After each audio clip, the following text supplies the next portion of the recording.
د هرات په صنعتي ښارګوټي کې یوې تولیدي فابریکې هڅه کړې ترڅو هغه هیوادوال چې هیواد ته راستنیږي کاري فرصتونه ورته برابر کړي. د دې تولیدي شرکت مدیران ټینګار کوي چې دوی تر دې دمه لسګونه دغه کډوال په کار ګمارلي دي او هڅه کوي چې په راتلونکي کې د خپلو ډیرو هیوادوالو لپاره د کار فرصتونه رامنځته کړي. خوشبختانه در بخش‌های مختلف ما توانستیم تا حالا بیشتر از 50 تن از هموطنان شریف و با عزت مند ولایت هرات که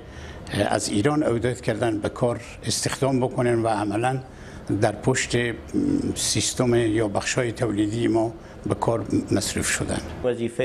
دینی و انسانی همه تجار و صنعتکار افغانستان اینه که در قسمت همکاری با هموطنان عزیزی که از کشورهای همسایه رد و مرز شدن و بیکارن و از لحاظ اقتصادی مشکلات زیاده دارن خدین و همکاری بکنیم و در قسمت جذب نیروهای جوان و نیروهای که اهل کسب و کار و تجربه های خام اونا در کشورهای خارج به دست آوردن بتونیم که به بهترین نوع از اونا استفاده بکنیم.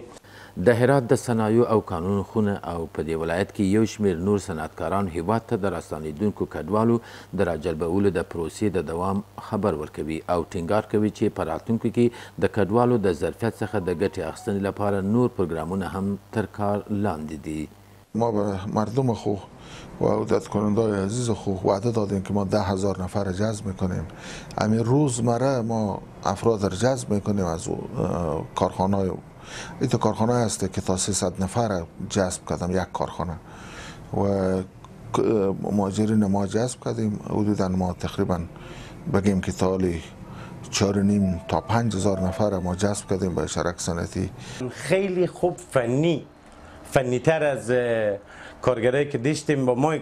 کارگرایی که داشتیم که بیرون نکردیم میچل یواش یواش از اون کارگرا قراقرا از اون کارگرایی که از ایران آمدن استفاده میکنیم و اگه خدا بخواد 30 نفر تا 40 نفر به داخل از این کارخونه از مهاجرای عزیز ما از برادرای عزیز ما که فنی ترن و یاد گرفتن به کشورهای دیگه اینجا ما استفاده میکنیم. د یادونې وړ ده چې هیواد ته د هیوادوالو د راستنېدو د پروسې له پیل راهیسې د اسلامي امارت لخوا د سوداګرو صنعتکارانو او خیریه اشخاصو قوي اراده شتون لري ترڅو د دې هیوادوالو لپاره مرستې او د کار فرصتونه رامنځته کړي.